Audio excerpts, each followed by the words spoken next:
Hi friends, எல்லோரும் எப்படி இருக்கிறீங்க?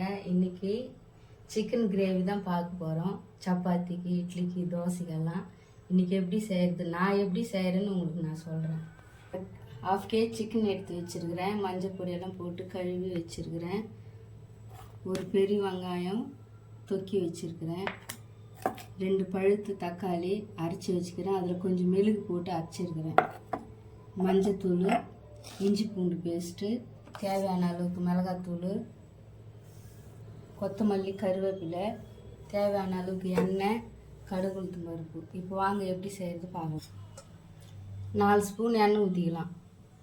கடுகு 1 ஸ்பூன், கருவேப்பிலை, வெங்காயம்,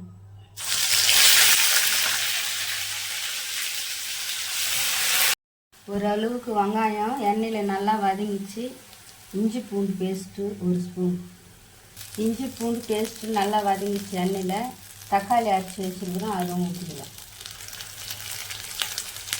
ஒரு 1/4 டீஸ்பூன் மஞ்சள் பொடி, 1 ஸ்பூன் அளவுக்கு உப்பு, 1 ஸ்பூன் அளவுக்கு வெறும் மிளகாத்தூள் போட்டுக்கலாம். 2 ஸ்பூனு குழம்பு மிளகாத்தூள் போட்டுக்கலாம். எண்ணெயிலே மசாலாலாம் நல்லா வதங்கிச்சு. இப்போ சிக்கனை எடுத்து போட்டுக்கலாம்.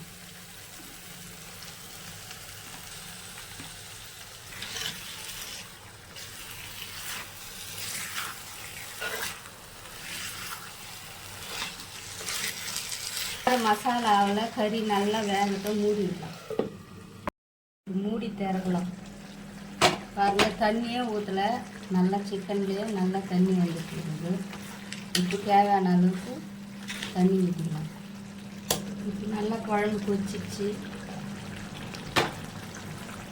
1 ஸ்பூன் சோம்பும் சீரகமும் வறுத்து பொடி பண்ணி வச்சது 1 ஸ்பூன் போட்டுக்கலாம். மூடி போட்டுக்கலாம். ஒரு கைப்பிடி கொத்தமல்லி போட்டுக்கலாம். சிக்கன் குழம்புல கொத்தமல்லி எவ்வளோ போடுறோமோ, மல்லித்தழை அவ்வளோ சூப்பராக இருக்கும் சிக்கன் குழம்பு. இன்றைக்கி நாங்கள் சப்பாத்திக்கு தான் இந்த சிக்கன் குழம்பு கிரேவி வச்சுருக்குறோம். நீங்களும் செஞ்சு பார்த்து எப்படி இருக்குதுன்னு சொல்லுங்கள்.